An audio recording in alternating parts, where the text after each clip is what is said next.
시작하겠습니다. 지금 시간 2023년 11월 10일 금요일 아침 7시 35분을 막 지나고 있습니다. 언제나 마찬가지로 아직 구독을 신청하지 않으신 분들은 구독을 꼭 눌러주십시오 라고는 부탁의 말씀을 드립니다. 오늘 아침 뉴스 브리핑의 제목을 여러분께 보여드립니다. 진짜 대통령 후보는 윤석열이 아닌 홍준표이었을 가능성이 있다. 이것이 오늘 아침 뉴스 브리핑의 제목입니다. 오늘 아침에 배달된 신문에서 주요 부분을 먼저 여러분께 설명드립니다.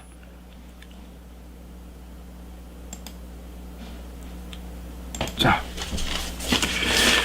조선일보 일면 기사입니다. 민주당이 이재명 수사를 담당했던 검사를 탄핵한다는 제목입니다. 더불어민주당은 9일 이재명 대표와 관련된 쌍방울 대북 송금 의혹의 수사를 지휘하고 있는 이정섭 수원지검 2차장 검사에 대해 청탁금지법 위반 의혹 등을 이유로 탄핵소추안을 발의했다. 또 지난 대선 과정에서 불거진 고발 사주 의혹과 관련된 손주성 대구고검 차장 검사와 언론 장악을 이유로 이동관 방송통신위원장에 대한 탄핵소추도 발의했다는 겁니다. 예. 이 부분에 대해서는 제가 2, 3일 내로 별도로 좀 여러분께 드릴 말씀이 많습니다. 그냥 오늘은 기사를 소개하는 것으로 넘어갑니다. 다음입니다. 조희대 씨가 전 대법관이었죠. 조희대 씨가 대법원장 후보로 지명됐습니다.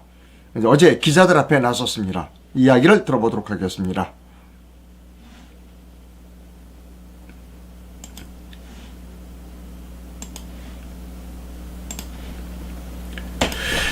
중앙일보 기자입니다. 제목은 한평생 중도의 길을 걷고자 노력하고 있다는 겁니다. 조희대 대법원장 후보자는 한평생 법관 생활을 하며 한 번도 좌나 우로 치우치지 않고 항상 중도의 길을 걷고자 노력했다고 말했다. 9일 대법원에서 안철상 대법원장 권한대행과 면담 직전 판결문을 통해 드러난 보수 성향을 지적한 지역 취재진에게 이렇게 말했다는 겁니다. 불교 신자인 그는 정해진 법이 없는 게 참다운 법, 즉 무유정법이라는 불교 용어를 인용했다. 이어 그는 대법관 취임서, 예전에 대법관 취임할 때 대법관 취임사에서도 우리 두 눈은 좌우를 가리지 않고 보는 법이라고 했다. 사법부 보수화에 대해서는 걱정하지 않으셔도 될 것이라고 말했다는 것입니다. 자, 제가 이번에 대해서는 여러분께 드릴 말씀이 상당히 많습니다. 자, 우리는 지금 저 사람이 보수 성향이 짙어, 아니 저 사람이 좌파 성향이 짙어. 물론 좌파 성향보다 보수 성향이 올바른 판결을 하는 경우가 많습니다. 근데 여기서 중요한 건 뭐냐면 좌나 우나 똑같다는 겁니다.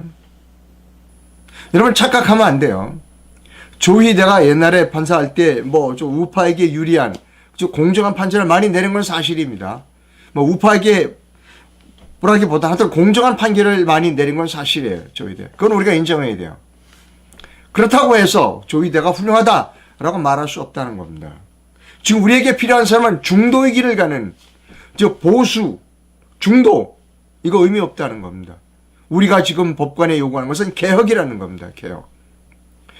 좌건 우건 똑같이 지금 현재 사법부에 있는 판사들은 다 엘리트 의식이 젖어 있는 사람들입니다. 그리고 그들은 국민들을 쌍놈으로 보는 사람들입니다. 자기들은 지배계층이라고 생각하고 국민은 피지배계층인 쌍놈이라고 생각하는 사람이 지금 현재의 대법관, 헌법재판관, 그들 모두라는 겁니다. 여러분 어제도 보여드렸습니다. 조희대가 어떤 사람이냐.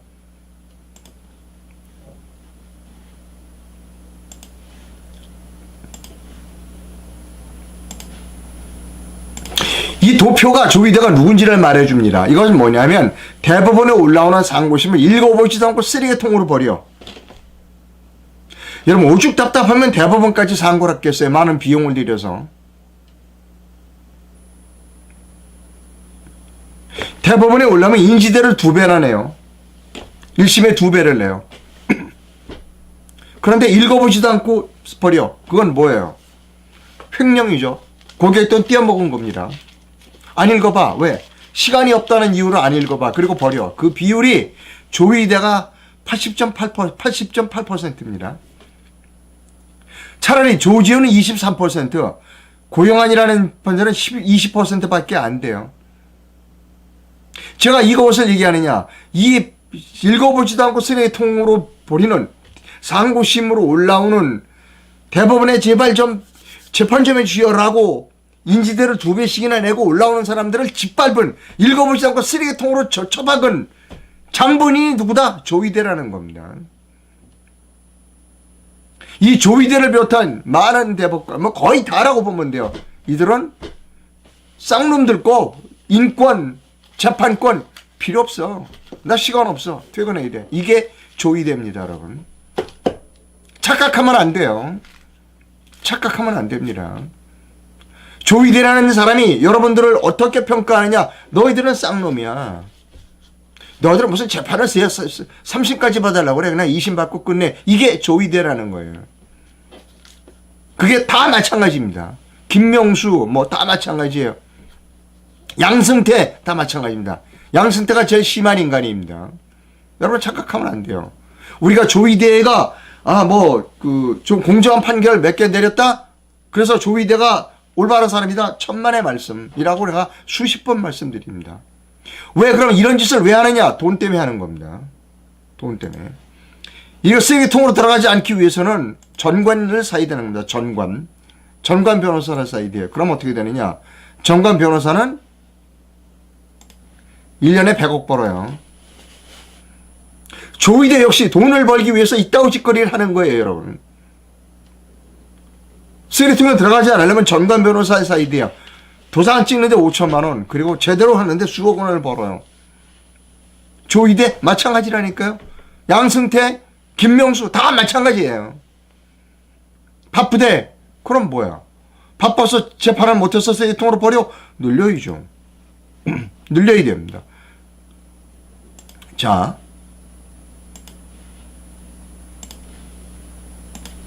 현재 14명의 대법관이, 김명수는 4명 늘리자고 해서, 그것도 퇴임할 때 4명 늘리자고 그랬어요. 저는 한 200명 훨씬 넘게 늘리자는 겁니다. 독일은 320명이에요. 여러분, 제가 지금 틀린 말씀을 여러분께 드리고 있어요. 길거리에 쓰레기가 쌓이면 청소원의 숫자를 늘리면 된다.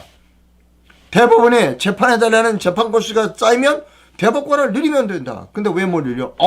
늘리면 큰일 나죠. 그럼 정관 이호를 못 받는데요. 나 이거 대법관 끝나고 정관 이호 받아야 되는데. 100억이에요, 100억. 여러분, 100억. 조의대의 눈에는 아무것도 100억밖에 안 보이는 겁니다, 여러분. 우리가 조의대에게 요구할 것은 뭐냐? 혁신하라, 개혁하라를 요구해야 되는 겁니다. 그 더럽고 지긋지긋한 사법 카르텔을 끊어내라 라고 조의대에게 우리가 요구해야 되는 거예요.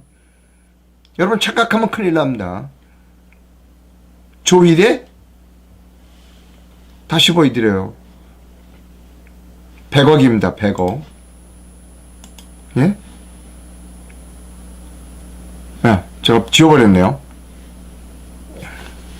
여러분 착각하지 마십시오. 지금 대법원에 필요한 거는, 우리나라 대법원장에 필요한 거는 중도 판결이나 올바른 판결보다 더 중요한 거는 사법 카르텔을 끊어낼 수 있는 개혁을 요구해야 됩니다. 조의대도 개혁과는 먼 사람이다 라고 하는 것을 제가 여러분께 말씀드렸습니다. 그리고 이제 조의대에 대한 인사청문회가 있을 겁니다. 그걸 물어봐야 돼요. 대법관 정원 몇 명으로 내릴 거냐? 읽어보시다고 쓰레기통으로 보내는 비율을 얼마로 줄일 것인가? 그 위헌인가 아닌가 물어봐야 된다는 겁니다. 우리나라에서 가장 고약한 카르텔은 사법 카르텔입니다. 바빠서 재판 못하고 쓰레기통으로 다 80% 버린다는 사람들이 선거관리위원회 위원장들은 다 하고 앉아 있어요. 위선입니다. 위선. 돈과 권력.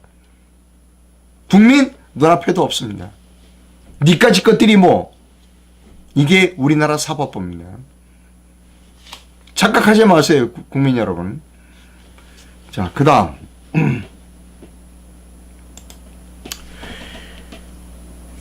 자, 여기서 오늘 오근호 씨가 페이스북에 올린 포스팅 내용을 여러분께 보여드릴 필요가 있습니다.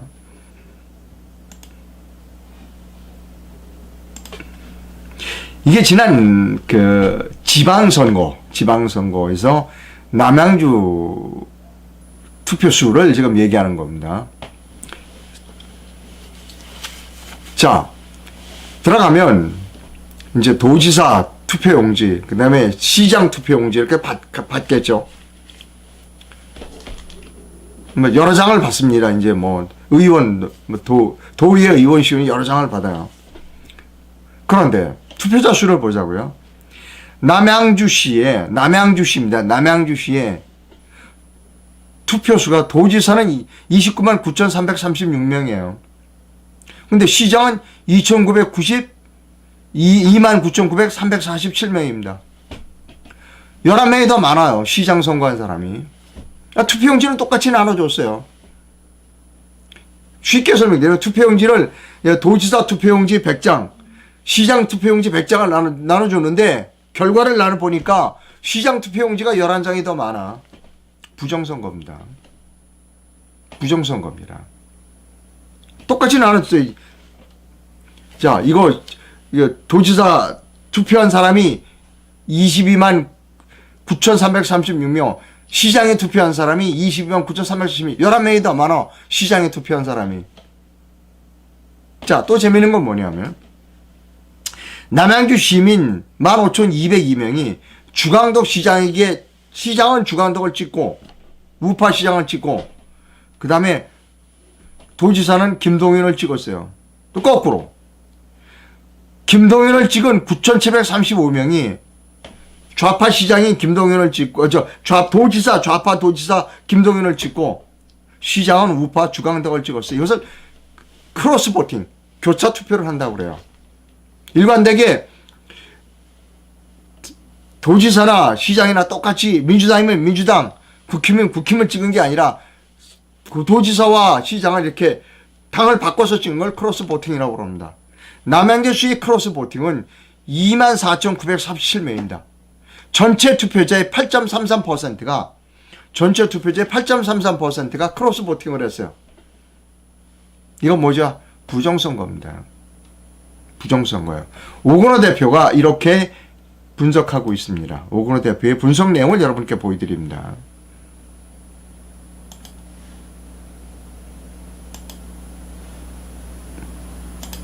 자,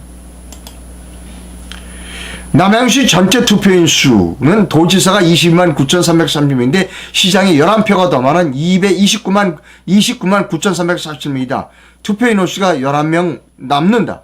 도지사 시장 선거를 함께 실시했지만 도지사 투표 인원수가 11명 모자르고 시장 투표 인원수가 11명 늘어났다. 서로 맞지 않은 이유는 조작 거짓말을 했기 때문이다. 조사 선거를 치렀기 때문이다. 윤석열이 사법연수원 79학번 동기인 주광덕을 당선시키기 위해 조작을 달리했기 때문이라는 겁니다. 아, 이제 알았어요. 주광덕이가 윤석열 대통령과 사법연수원 79학번 동기였군요. 그래서 조작했다는 겁니다. 여기서 중요한 거는 부정선거는 좌와 우를 가리지 않는다는 겁니다. 좌와 우를 가리지 않는다는 것이죠. 아, 우파는 부정선거를 안 할 거야. 천만의 말씀. 천만의 말씀. 그렇게 하면 여러분 큰일 납니다. 자, 연일 공병호 박사가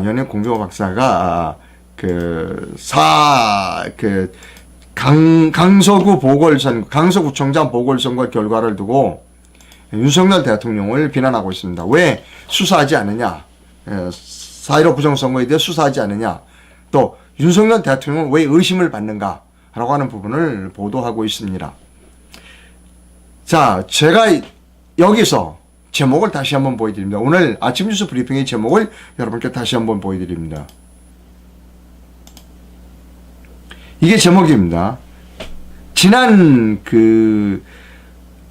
국민의힘 대통령 후보 경선에서 진짜 대통령 후보는 윤석열이 아닌 홍준표였을 가능성이 있다. 이것이 제목입니다. 자, 본격적으로 풀이해드립니다. 왜 제가 이런 추론을 하는지를 여러분께 보여드립니다. 지난번 국힘 1차 경선에서 2차에서 8명이 1차에서 8명이 걸러졌고 그래서 모두 8명이 이렇게 2차 후보가 됐습니다. 안상수 씨, 원희룡 씨, 유승민 씨, 윤석열 씨, 최재형 씨, 하태경 씨, 홍준표 씨, 황교안 씨 이렇게 8명이 2차에 올랐습니다. 이제 3차에 4명으로 추려집니다. 누가 떨어졌느냐? 대표적인 사람 황교안이 떨어졌습니다. 근데 떨어질 때 너는 몇 표로 떨어졌다를 얘기해 주지 않았어요. 선거관리위원회에 위탁해서 너는 몇 표를 해주지 않았어요. 이 중요한 거는 더불어민주당은 경선을 선거관리위원회에 위탁을 안 합니다. 왜? 믿을 수 없다는 겁니다. 그들이 너무나 잘 알아요. 근데 국힘은 굳이 선거관리위원회에다가 위탁을 합니다. 떨어졌어 황교안이. 억울하니까 내가 왜 떨어졌는지 몇 표 차이로 떨어졌는지 가르쳐달라. 가르쳐줄 수 없어. 안 가르쳐줬습니다. 안 가르쳐줬어요. 가르쳐주질 않았습니다. 그렇게 해서 그 상태에서 3차 경선 결과가 발표됐습니다. 그래서 어떻게 되느냐? 이렇게 4사람이 뽑혔습니다. 윤석열, 홍준표, 유승민, 원희룡 이렇게 4사람이 뽑혔습니다. 자, 저는 이 4사람이 뽑힌 것도 석연치 않다는 거예요. 왜냐하면 3차 경선 결과를 발표하지 않았어. 2차 경선 결과를 발표하지 않았으니까. 즉 황교안이가 몇 표를 얻었는지를 발표를 안 하고 너 알 거 없어 그냥 집으로 가. 중앙선거관에서 해줬잖아. 그냥 넌 집으로 가. 이게 대한민국 여당 지금 현재 여당의 경선입니다. 방식입니다. 자, 지금부터가 중요합니다. 자, 이렇게 어찌됐든 4명이 이제 3차 경선에서 뽑혔어요. 3차 경선이 끝난 뒤에 여러 매체에서 여론조사를 했습니다. 여론조사를 했어요. 여론조사 결과를 제가 몇 개만 소개해 드립니다. 물론 여론조사가 다 옳다고는 얘기할 수 없지만 일관성을 보여요. 여론조사가.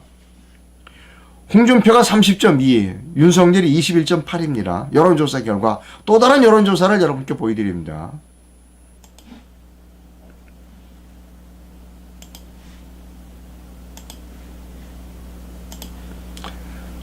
이 여론조사는 홍준표 39.6, 윤석열 36.2입니다. 또 다른 여론조사를 보여드립니다.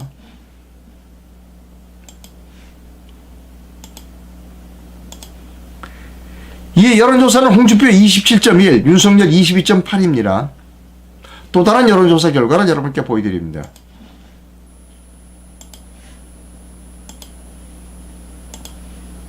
아, 됐나요? 다 됐나요? 하나 더 있을 텐데. 예. 자, 이렇게 해서 결과가 나왔어요. 윤석열 후보가 후보자로 당선됐습니다. 자, 여기서 중요한 게 있습니다. 당원 투표와 여론조사 두 가지로 했어요. 자, 당원 투표에서는 윤석열이 57.77%로 1등을 했어요. 홍준표가 34.80%로 2등을 했습니다. 그런데 여론조사에서는 거꾸로 홍준표가 앞섰다는 겁니다. 자, 즉 당원과 일반 국민들의 여론이 달랐다. 있을 수 있어요. 있을 수 있어요. 그럴 수도 있겠죠. 그 차가 상당히 커요. 또 하나, 여기서 제가 추론하는 그때부터도 저는 의심했는데 저거 조작했을 가능성이 커 라고 저는 그때부터 의심했지만 말씀을 여러분께 드리지 않았어요. 자, 그러면 조작했다면 어디에서 조작했었는가? 당원 투표에서 조작했을 가능성이 큽니다. 왜냐하면 뭐 여론조사도 조작을 안 했다고 얘기할 가능성이 없다고 전혀 말씀드리지 않아요. 여론조사도 조작이 가능하고 당원 투표도 다 조작이 가능해요. 그런데 어디가 조작하기가 쉬우냐? 당원 투표가 조작하기가 좋아요. K보팅이거든요. 즉 컴퓨터 하나로 모든 걸 조작할 수 있어요. 근데 여론조사는 여론조사 업체에 각 후보들이 가서 여론조사 상담이 옆에 뒤에 가서 지켜봐요. 그러니까 여론조사를 조작하기는 쉽지 않아요. 조작하기 쉬운 건 컴퓨터는 내부를 볼 수 없으니까 당원 투표를 조작하기가 쉽다는 겁니다. 그러나 제가 그 결과에 대해서 말씀드리지 않았어요. 조작의 가능성이 있다는 이야기를 그 당시에 하지 않았습니다. 그러나 지금은 제가 의심이 가는 겁니다. 왜 의심이 가느냐? 이것 때문에 의심이 가는 겁니다.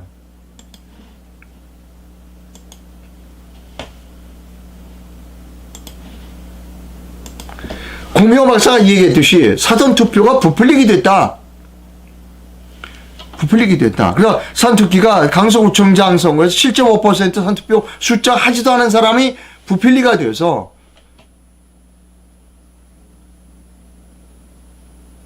그래서 더불어민주당 후보에게 들어갔다. 이거 수사하라. 안 해. 안 합니다.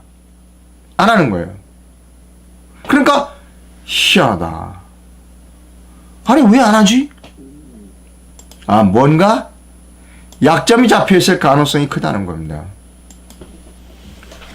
윤석열 대통령이 국민의 후보로 선출되게 된 것에 공정하지 못한 정의롭지 못한 약점을 윤석열 후보가 윤석열 지금 현재의 대통령이 가지고 있을 가능성이 크다는 겁니다. 저는 윤석열 대통령이 지금 그들 세력으로부터 협박을 받고 있다고 생각합니다. 그래서 제가 공병호 박사가 이야기한 윤석열에 대한 이거 윤통 왜 의심받는가? 제 나름대로는 경선에서 윤석열 대통령은 올바른 방법으로 경선에서 선출되지 않았을 가능성이 크다라는 추론을 할 수 있다.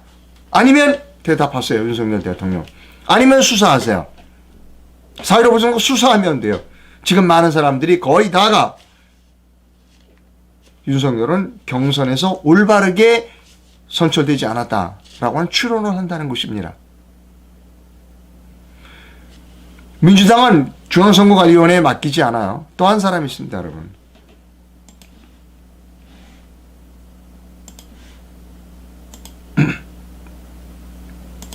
이 사람 누군지 아시죠? 김기현 대표입니다.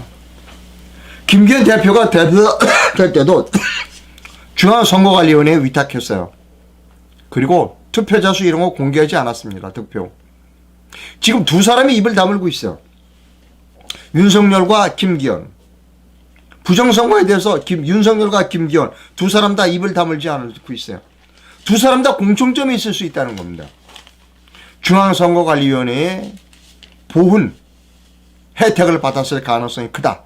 그래서 두 사람 다 부정선거에 대해서 입을 다물고 있고 두 사람 다 협박을 당하고 있을 가능성이 크다라고 저는 생각한다는 것입니다. 자, 오늘 아침에 중요한 매우 중요한 이 분석이 하나 있어요.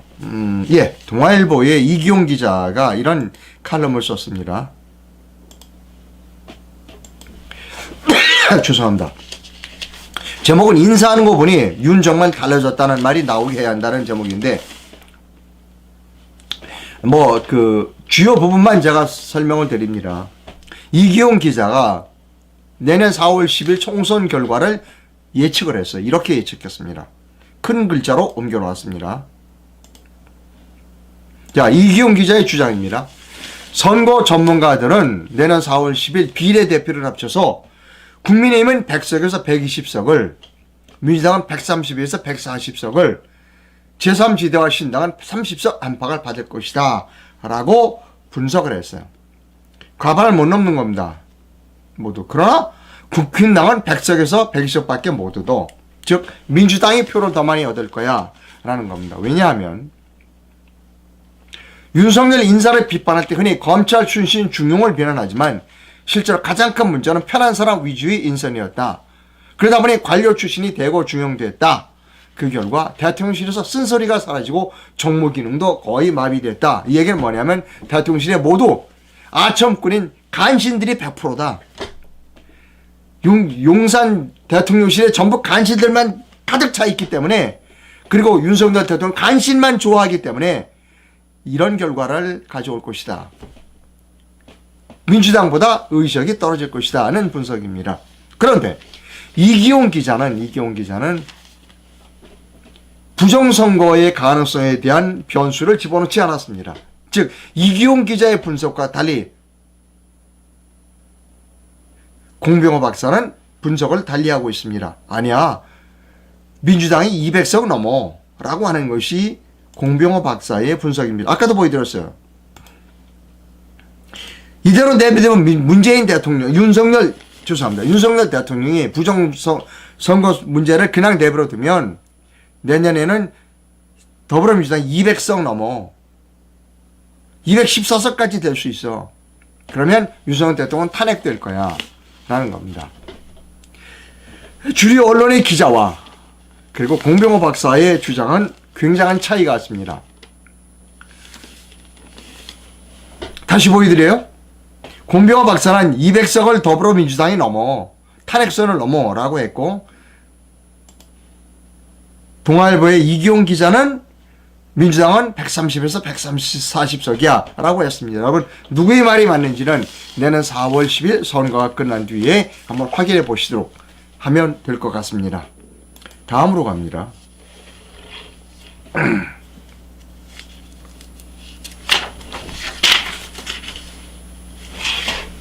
자, 김기현 국정원장이 해임된답니다. 중앙일보 단독 기사입니다. 김기현 국정원장 교체가 임박했고 현재로서는 그 후임에 김용현 대통령 경호처장이 유리하게 거론되고 있다고 9일 여권 관계자가 전했습니다. 이 관계자는 윤석열 대통령이 김 원장을 바꾸기로 결심했다며, 김 원장은 윤석열 정부 초대 국정원장으로서 특유의 성실성을 바탕으로 국정원 재정비 작업을 원만하게 이끌었지만 이제 다른 강점을 지닌 인사가 국정원을 이끌 때라고 판단했다는 겁니다. 글쎄요, 전 김기현 원장을 만나본 일도 없고, 그러나 이런 추측이 가능해요. 김기현 원장이 지금 대단히 불편한 일을 했어요. 중앙선거관리위원회의 서버를 대한 그 보안 감사를 했고, 그거 중앙선거관리위원회 서버 사전선거 위험해라는 보안 요금 결과를 김기현 원장이 발표했습니다. 그래서 윤석열 대통령의 마음에 들지 않은 건 아닌가. 사실 교체돼야 될 사람은 김기현 국정원장이 아니라 김현미 선거관리위원회 사무총장인데, 그 사람은 내버려 두고 김기현, 아주 올바르게 모처럼 올바르게 일을 잘한 사람인 김기현 국정원장을 자른다.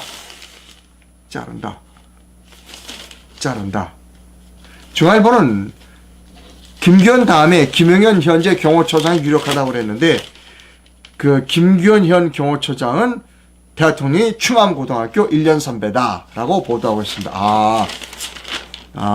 대통령의 선배, 고등학교 1년 선배. 대통령이 김기현 원장, 해임된 김기현 원장의 경호처장. 근데 그 경호처장은 대통령이 충암고등학교 1년 선배다. 예, 여기까지 말씀드립니다. 자, 조선일보가 이런 칼럼을 썼습니다.